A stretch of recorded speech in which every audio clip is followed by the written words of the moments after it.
Hello viewers, ಇವತ್ತು ನಾನು dry fruits laddu ಮಾಡ್ತಾಯಿದ್ದೀನಿ. ಏನೇನು ಹಾಕಬೇಕು, ಹೇಗೆ ಮಾಡಬೇಕು ಅನ್ನೋದನ್ನು ತೋರಿಸ್ತೀನಿ, ಮಾಡಿ ನೋಡಿ. ಈಗ ಪಿಸ್ತಾ ಹಾಕ್ಕೊಂಡಿದ್ದೀನಿ. ಪಿಸ್ತಾನ ಸ್ವಲ್ಪ ಬಿಸಿ ಮಾಡ್ಕೋಬೇಕು.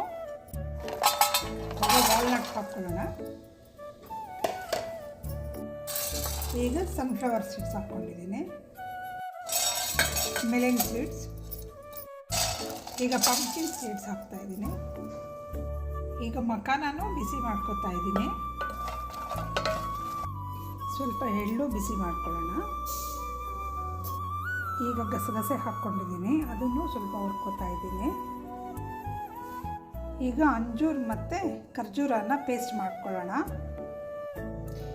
ಅಂಜೂರ, ಖರ್ಜೂರ ಮತ್ತು ಒಣದ್ರಾಕ್ಷಿ ಮೂರೂ ಚೆನ್ನಾಗಿ ತೊಳ್ಕೊಂಡು ಈ ಥರ ಪೇಸ್ಟ್ ಮಾಡಿ ಇಟ್ಕೊಂಡಿದ್ದೀನಿ. ಈಗ ಇದರಲ್ಲಿ ಎಲ್ಲ ಡ್ರೈ ಫ್ರೂಟ್ಸು ನಾವು ತರಿಯಾಗಿ ಹಾಕ್ಕೊಂಡಿರ್ತೀವಲ್ಲ, ಪೌಡ್ರ್ ಮಾಡಿಕೊಂಡು ಅದನ್ನು ಹಾಕ್ಕೊಂಡು ಚೆನ್ನಾಗಿ ಮಿಕ್ಸ್ ಮಾಡಿಕೊಂಡು ಉಂಡೆ ಮಾಡ್ಕೋಬೇಕು. ಹೀಗೆ ಎಲ್ಲ ಮಿಕ್ಸ್ ಮಾಡಿ ಇಟ್ಕೊಂಡಿದ್ದೀನಿ. ಇದನ್ನೀಗ ನಾನು ಉಂಡೆ ಮಾಡ್ಕೋತೀನಿ. ಫೈನಲ್ ಆಗಿ ನಮ್ಮ ಡ್ರೈ ಫ್ರೂಟ್ಸ್ ಲಡ್ಡು ರೆಡಿ ಆಯಿತು.